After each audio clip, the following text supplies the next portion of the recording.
पिछले ब्लॉग में आप लोगों ने देखा कि मैं शहर की एक अनजान गली में खो गया था।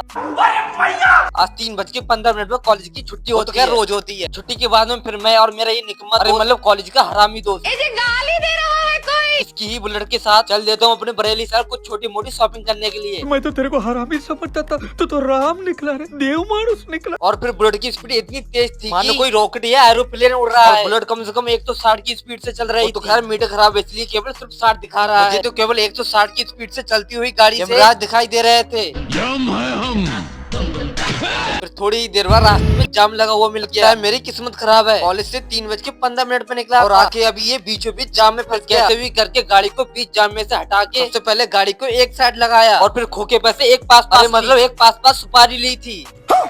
फिर दोस्त को बाय बाय बोलकर आ गया अपने बरेली शहर। हमारी बरेली शहर इतनी खूबसूरत है कि आसमान में चांद भी देखकर मुस्कुरा जाए। What? और साथ में गरीबों को सस्ते रुपए में कपड़े भी मिल जाएंगे। आप लोगों को हमारा बरेली शहर बढ़िया लगे तो कभी घूमने आना। और फिर शाम को यहाँ पर इतनी भीड़ लग जाती है कि मानो जैसे कोई कुंभ का मेला कर रहा है। मैं तो इतनी भीड़ भाड़ में सोच रहा था कि आज तो मैं खो गया। और मैं तो ये भी भूल गया कि मैं बरेली के किस गली में आ गया जहाँ केवल बहुत सारे जूते चप्पल की दुकान दिख रही है। इसमें केवल जूते चप्पल ही दिख रहे थे। तो यहाँ पर मैं केवल जूते ही खरीदने आया। मैं इन भैया जी की दुकान पर आकर कहता हूँ स्नीकर बढ़िया शूज दिखा। उन्होंने तो शूज का भंडारी लाके खड़ा कर दिया और मुझे तो केवल पहले ही बॉक्स वाला जूता पसंद आ गया जिसकी क्वालिटी और ब्रांड दोनों ही अच्छे थे लेकिन प्राइस थोड़े महंगे थे। और फिर दूसरा वाला ब्लैक वाला जूता ये तो मुझे पसंद नहीं आया। मैंने इन जूते वाले भैया से कहा इन दोनों में तो कौन सा जूता बढ़िया है। कहते हैं ये वाला जूता और इसका कलर बहुत ही बढ़िया है। कहते हैं अगर तुम्हें ये वाला जूता पसंद नहीं आया तो इन सारे जूतों में से एक जूता पसंद कर लो। और मुझे तो केवल यही वाला जूता पसंद आया। हर किसी की एक पसंद चीज होती है। वैसे आप लोगों की क्या राय है, क्या आप लोगों को ये जूता पसंद आया? तो कमेंट सेक्शन में बताना।